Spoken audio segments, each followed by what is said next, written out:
In the rubbish dump itself, it wasn't that easy for us to live. Everyone has to fight to live in the dump site. It's like a survival of the fittest. Currently, it's more than 150 living in the dump site. Most of the people, they don't go around, like they don't go out of the cities. They live in the dump because everything that they need is just right there. So we just fetch our food, our clothing, everything right in the dump site. So every day we have to just try our best as much as possible to get whatever that we can.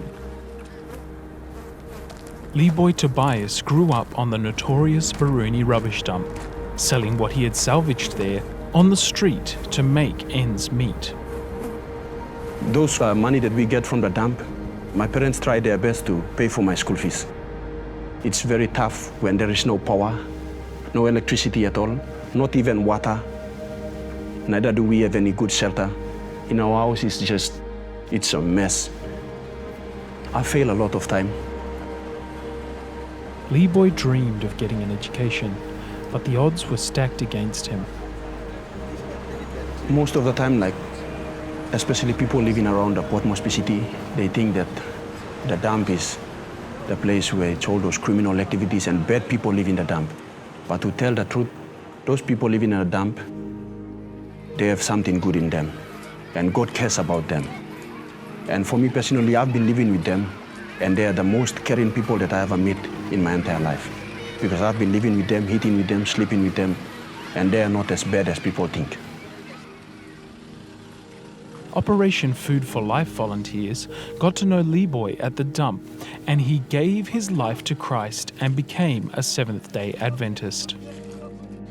I was in the Baruni rubbish dump around the year 2004, 5 or 6, around that time. And I've seen the Operation Food for Life ministry with the PAU bus coming into the dump site and feeding us. I don't believe in the Adventist. But as soon as one of the Seventh-day Adventist elder, his name is Elder David Janinen, and some of his the companions, when they visited us, they always tell us about the truth, the Adventist truth. Witnessing with us, like they are giving us Bible study, feeding us every Sabbath morning. When the Elder David Janinen, he was asking us on a Sabbath, he said, in your life, what career do you want to be? Like, what is your aim? And I said, well, I want to become a Seventh-day Adventist pastor. That was back in 2004. And from there till now, God has honored my promise to become the Adventist minister. With the support of Operation Food for Life, Leeboy fought through every educational challenge he faced to complete his ministerial training at Pacific Adventist University. God had honored his promise. Now, Leeboy works in a remote area of the Central Papua Conference as a church minister. So I take all those bad things that happen in my life, the environment and all these factors, I take it as an opportunity to look forward and to aim for the best. And all things is possible through God. As in 1 Samuel 2 verses 8, it reads, God will rise up the poor from the dust and will lift up the beggar from the garbage dump. God will bring you wherever you are. Maybe your mess will become your message. Like me, my mess is my message now. And I'm selling it all around.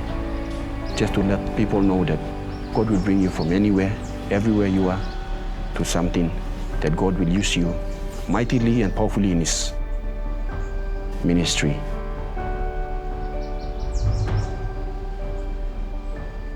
Help Adventist Record continue to tell powerful stories like Leeboy's about what God is doing in the South Pacific by supporting the May 2 Adventist Record offering.